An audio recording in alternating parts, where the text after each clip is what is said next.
America और Iran की जंग बहुत ही खतरनाक हो गई है। अमेरिका ने ईरान के खार्ग द्वीप पर हमला कर रेड लाइन क्रॉस की। खार्ग द्वीप पर हमला किया जिससे पूरी दुनिया में ऑयल संकट और गहराने की आशंका बढ़ गई है। वहीं ईरान ने भी पलटवार करने में देरी नहीं की। उसने यूएई के तेल ठिकाने तबाह कर दिए और ट्रंप को मैसेज दे दिया कि अगर अमेरिका जंग में किसी की परवाह नहीं करेगा तो ईरान भी उसी रणनीति को अपनाएगा।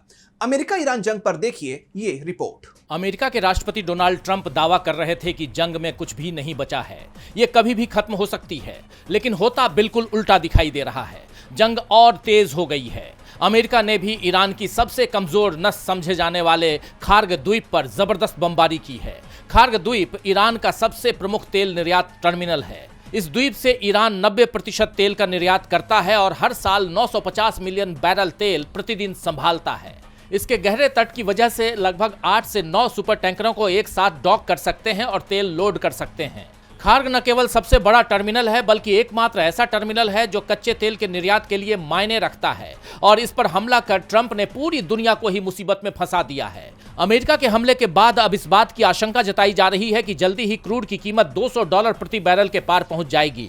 ट्रंप खार्ग पर हमले को अपनी कामयाबी बता रहे हैं तो ईरान ने भी अमेरिका को कड़ा जवाब दिया है। ईरान की इस्लामिक रिवोल्यूशनरी गार्ड कोर की नौसेना प्रमुख एडमिरल अली रेजा तंगसिरी ने अमेरिकी ठिकानों पर पलटवार का दावा किया है। उन्होंने कहा है कि ईरानी नेवी ने अबू धाबी के अल-धफरा एयरबेस और बहरीन के शेख ईसा एयरबेस को निशाना बनाया। वैसे ट्रंप दावा कर रहे हैं कि ईरान की नेवी को पूरी तरह से खत्म कर दिया गया है, लेकिन ईरान की नेवी ने ही सबसे बड़ी चोट अमेरिका को दी है। उसके हमलों से पैट्रियट रडार सिस्टम, सैन्य विमानों को टारगेट किया गया। इसके अलावा ईरान ने यूएई पर भी ड्रोन हमला कर दिया है, जिसके चलते फुजैराह बंदरगाह के तेल टर्मिनल पर जबरदस्त आग भड़क उठी है। आग की लपटें कई किलोमीटर दूर से देखी जा सकती हैं। इधर हॉर्मुज स्ट्रेट में भी अमेरिका के एक तेल टैंकर पर ईरानी ड्रोन से हमला किया गया और इसमें भी आग लग गई।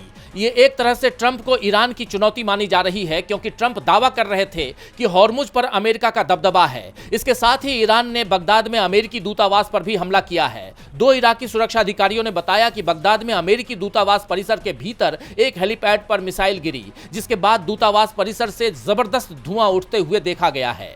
ईरान के हमले में अमेरिकी दूतावास में लगे रडार सिस्टम को भी तबाह कर दिया गया है। दूतावास पर हमले में राजनयिकों को नुकसान पहुंचा है या नहीं, अभी तक इसकी कोई खबर सामने नहीं आई थी। ईरान के हमलों के बाद अब अमेरिका ने जापान सागर में तैनात अपना 7वां बेड़ा मिडिल ईस्ट की तरफ भेजने का फैसला किया है, लेकिन इससे अब जापान की सुरक्षा पर संकट खड़ा हो गया है।